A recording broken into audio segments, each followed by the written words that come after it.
Evet sevgili arkadaşlar, bugün sizlere bahsedeceğimiz proje Ucrypted projesidir arkadaşlar. Kripto paralarla ticaret yaparak Ucrypted üzerinde inanılmaz ödüller kazanabileceğinizden bahsediliyor. Ve kayıt olmada 50 USDT'lik bonus da hakkı veriyor. Şu anda borsa yeni bir borsa, tam olarak faaliyete başlamadı. Ve burada sadece kriptolardan ve fiyatlardan işlemler yapabiliyorsunuz.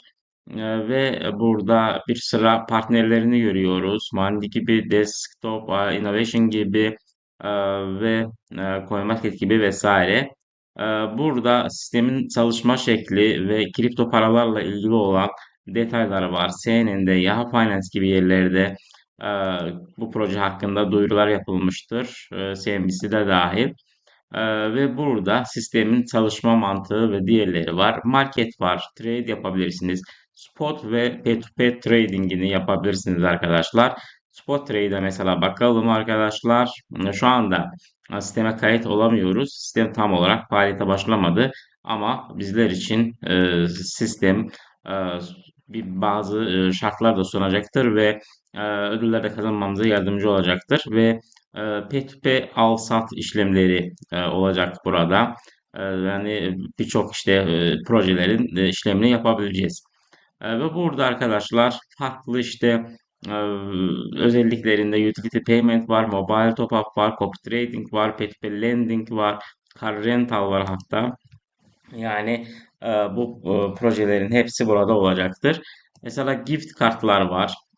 Ucrypt üzerinde gift kartlar satın alabileceksiniz. Ve Visa veya diğerlerini alarak farklı yerlerde kullanabilirsiniz. Bakın burada da farklı işte fiyatlarda kartlar olduğunu gösteriyor. Sonra arkadaşlar esim satın alabileceğiz. Esimleri alarak dünyanın farklı ülkelerinde e, kullanabileceğimiz alanlar sunacaktır bizler için. Ve arkadaşlar burada bir de bizim campaign bölümü var. Esas iş burada şu anda. E, Böyle ki proje tam faaliyete başlayana kadar buna yardım ediyorsunuz ve şu anda 59 investor var ve 1.500.000 dolarlık bir raise'e ulaşması gerekiyor ve 525.200 dolarlık bir para toplamış ve şu anda e, bunun para toplayarak siz gelecekte bu proje ile birlikte iyi katkılar sağlarsanız iyi işlemler yapabilirsiniz diye veriliyor. Ve burada arkadaşlar farklı işte güvenlik bakımından marketing işlemleri, legal işlemler hakkında bilgiler veriliyor ve finansal özgürlükten bahsediliyor. Ve burada destek olabileceğiniz miktar 25 Euro'dan başlıyor. Ve e, buradan da sadece kayıt oluyorsunuz ve parayı gönderiyorsunuz. Ve böylelikle de Tier 1 versiyonunda yardımcı olmuş oluyorsunuz. Ve buradan ödeme seçenekleri var. Confirm Payment diyorsunuz, ödemenizi yapıyorsunuz ve böylelikle yardımcı olmuş oluyorsunuz.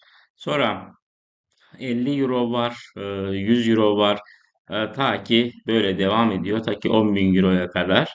Ve böylelikle yardım işleminizi böyle yapabilirsiniz. Ve proje faaliyete başladıktan sonra siz de kendi yardımlarınızın sonuçlarını görebileceksiniz. Böyle bir proje arkadaşlar. Tabii ki ne kadar güvenli, ne kadar ileri gelir onu bilemeyiz. Proje sahiplerine de sorabilirsiniz ve siz kendiniz de araştırma yapabilirsiniz.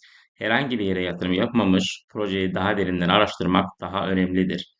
Bunu da söyleyeyim. Mesela Twitter'ına da bakabiliriz ve Twitter'ından şu anda 271 kullanıcı takip ediyor. Proje yeni bir proje. Ve burada da proje hakkında detaylar vermişler. Ve farklı sosyal medya kanallarını da takip edebilirsiniz. Böyle arkadaşlar sistemin çalışma mantığı bu tür ve nasıl kazanılacağı, nasıl işlemler yapılacağı, nasıl yardımlaşma yapılacağını da sisteme girerek ve araştırarak görebilirsiniz. Kendinize iyi bakın. Hoşça kalın. Yeni videolarda görüşmek üzere. Sağ olun.